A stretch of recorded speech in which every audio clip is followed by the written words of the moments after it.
We're not blown out. I repeat, we're not blown out.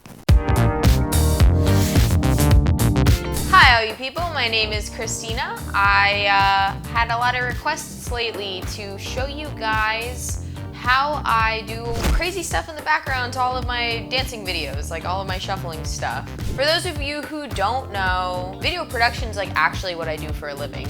If you don't use Adobe Premiere, this might be a little over your head, but I will do my best to try to break it down to make it simple to understand. I found where I moved the video to, because when I'm done, I typically move things from my desktop onto hard drives. Yes, I know this is old, she's sad, she's scared. All right, so we are gonna jump into Premiere. Go ahead, let's go to our project file. I had moved this to an external hard drive already. So we're gonna open up Doc Shuffles. I believe that says Quarantine. First off, I have a special little workspace and it is called Coffee because yes, that's my actual last name. It's basically the editing workspace, just a little bit different with a couple little bells and whistles. Okay, we're gonna click on our video folder, which by the way, I made these little project templates. So when I open up a project template, project file, it already has these pre-made bins. It makes your life very easy. You wanna stay organized when you're editing because if you're not organized, your life's gonna be a wreck. Okay. So you're gonna press Command I. It's gonna pull up your import window. We are gonna go drop this down, Doc Quarantine Shuffles, video, and we're gonna import all of this, which was all of my GoPro videos. Ignore the Pixabay folder, I'll talk about that, that's really important. We're gonna go ahead and grab our music here. That is not our music folder, you need to navigate to that. Let's back up here. All right, music, and we're gonna do something good. Okay, well, let's go to our videos here. We're gonna try to see if we can find that really quick. All right, there's something good. Cool, so what we're gonna do, we're gonna press I, all right. Just fast forward a little bit, we don't need to watch it. We've already seen this video on Instagram. And if you haven't, check out my IG. Okay, anyways, we're gonna go ahead, click from your source window and drag down onto your timeline. Gonna make a sequence for you, and in your project panel, go ahead and click on the sequence, drag it to your sequences folder, open up your sequences folder. Let's rename that to something good. Let's close up our videos here. We're gonna go to our music, which we already imported, drag that to the timeline. Let's highlight both of these clips, right click, we're gonna go to synchronize. You can leave the settings the way they are right now, doesn't matter, press OK. And look at that, it moved our little clip of video to where it needs to be with the actual track there. Synchronized perfectly. Let's press play and listen to it. Excellent. All right, so next what we're gonna do is we're gonna mute this top track because this one, actually if we solo it and you listen to it, not great. You can hear wind, you can hear my feet stomping, that sounds yuck. So we're gonna go ahead and just mute that. Beautiful. That sounds great. So what we're gonna do is click on that because it is a little loud if you see your waveforms. They're peaking, that's not okay. Let's press G, -6. I only know these sorts of numbers because I'm literally in Premiere for like 12 hours a day, every day of my life. Okay. 6 is a good guess. You want your actual music to bounce around. I've noticed for Instagram, it's great, like right around -6 decibels. It sounds good. It's nice and loud, catches people's attention. Okay, so anyways, let's go ahead and grab our little scrubber and bring it back to the beginning of the timeline. We're gonna close that up. Now remember that Pixabay folder I told you about.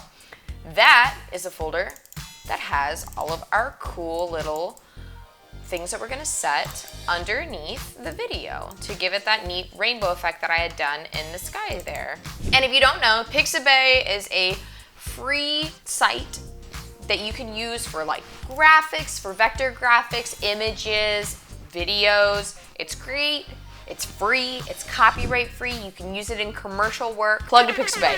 Okay, anyways, what we're gonna do now, we got our rainbow clip here. You can even use an image. You can use anything you want. But what we're gonna do We're gonna click on our video here. We're gonna drag this track up one. So now we've got an empty space below the video. So we're gonna grab our rainbow and bring it underneath the video. Now we can see that it's not doing anything. So what we're gonna need to do, click again on the video. Now go back over to your project panel. We're gonna go to your effects. And in here, we're gonna type in Luma. That's gonna pull up your Luma key. Drag and drop that over onto your video. And, well, first off, we can see here that I don't know what happened. The dimensions of the rainbow are way too small, so we're gonna actually have to scale that up. So you can go back up to your effects controls panel and take your scale and drag that to the right. Doesn't really matter if it's perfect. 209% scale, that's fine. So the Luma key is basically, it's taking your lights and your darks and letting you see through either one of those, whichever way you may set it.